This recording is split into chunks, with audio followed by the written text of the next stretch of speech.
नमस्ते दोस्तों अधिक बढ़ी हुई गर्मी या आहार की हो या मौसम की हो या हमारे पेट से संबंधित हो। तो ये दोस्तों जो बढ़ी हुई गर्मी होती है ये हाँ हमें भी दिक्कत करती है और मौसम वाली हाँ गर्मी दिक्कत करती है, मगर हमें इसे बैलेंस करना हमारे हाथ में है। अब हम पेट की बढ़ी हुई गर्मी हमारे या आहार की वजह से बढ़ी हो या हमारे मौसम की वजह से बढ़ी हो, तो इसे बैलेंस करना इसे बहुत जरूरी है। इसे बैलेंस कैसे करेंगे? कुछ हमारे ठंडे आहार भी होते हैं और कुछ हमारे योग की क्रियाएं भी होती हैं, शीतली शीतकारी। तो ये क्रियाएं होती हैं, इससे आप अपने शरीर को वो ठंडा रख सकते हैं। और जैसे जिसे बोलते हैं पित्त बढ़ने की बीमारी, पित्त बढ़ा तो बहुत तरह की बीमारी आ जाती हैं। और जो पेट से संबंधित लगा लो, पेट की गर्मी आपको इतनी तरह की बीमारी ला सकती है। आपको जैसे रैसेस हो जाते हैं, आपको पित्ती उछड़ जाती है, आपको चर्म रोग जैसी समस्या हो जाती हैं, आपको माउथ अल्सर हो जाते हैं। ऐसे बहुत जो पेट की गर्मी की हाँ बहुत सारी बीमारी प्रेजेंट हो सकती हैं। तो इस चीज को हम करने के लिए और अपने जब मौसम आपको लग रहा है, देखो अप्रैल का लास्ट चल रहा है, मौसम भी बदल रहा है और गर्मी में धीरे धीरे परिवर्तन तेजी से आने में है। तो अब हम बहुत अच्छा प्राणायाम करेंगे।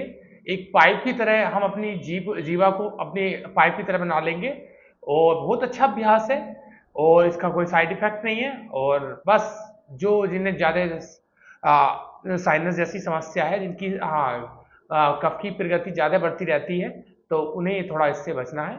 और ना तो बाकी सब इसे कर सकते हैं। अब इसे कैसे करेंगे मैं बताता हूँ। सिंपल कैसी अवस्था में आप बैठ सकते हैं, सुखासन में, पद्मासन में, आपकी इच्छा है और जिसमें आप कंफर्टेबल हैं। और अपनी जीवा को बाहर निकालना है। तो इस तरीके से अपनी जीभ को कुछ फोल्ड करेंगे और गहरा सांस लेंगे।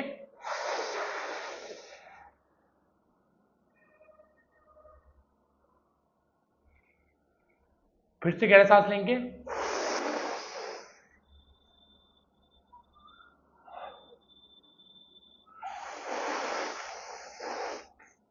तो दोस्तों ऐसे लार के साथ हमें अंदर तक ये सांस लेनी है और इसे कम से कम 10 से 5 मिनट करते हैं। 5 से 10 मिनट करते हैं तो आपको खुद ही ऑटोमेटिक अपनी बॉडी को खुद ठंडा हो महसूस करते देखेंगे आप। ये बहुत अच्छा कारीगर है गर्मी के ऊपर, गर्मी के मामले में। और आपको कहीं भी कहें, आप जहाँ पे भी हो, डिहाइड्रेशन होने वाली है, आपको लगने वाला नहीं मुझे चक्कर आने वाले हैं, कोई पानी की व्यवस्था नहीं है आसपास, तो आप इससे कर सकते हैं। बहुत अच्छी बात है। अब नेक्स्ट हम इसका भी एक दूसरा हम प्राणायाम करने वाले हैं, वो है चंद्रभेदी प्राणायाम। हमें इसमें क्या करना है, अपने हाँ लेफ्ट नोस्ट्रल से सांस लेनी है और राइट हाँ लेफ्ट से लेनी है, राइट से छोड़नी है, लेफ्ट से लेनी है, राइट से छोड़नी है। इसकी रगो हम 5 से 10 मिनट दोहराएंगे तो भी आपकी बॉडी बहुत ठंडी हो जाएगी। तो ये भी मैं आपको करके दिखाता हूं।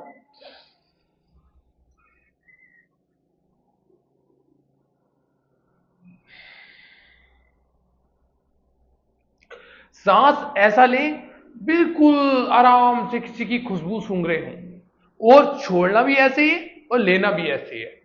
अगर आप कुछ इस तरीके से लेते हो तो ये कर रहे थे, ये सांस कुछ दूर जाके यहाँ चोक हो जाता है, हमारे चेस्ट पे जाके चोक हो जाता है। तो ये गलत है। आराम से लेना है, आराम से छोड़ना है। और इन प्राणायाम को आप पूरे गर्मी गर्मी अपनाइए। गर्मी की समस्या, पित्त बढ़ने की समस्या आपको कभी नहीं आ सकती। और स्वस्थ रहिए। धन्यवाद।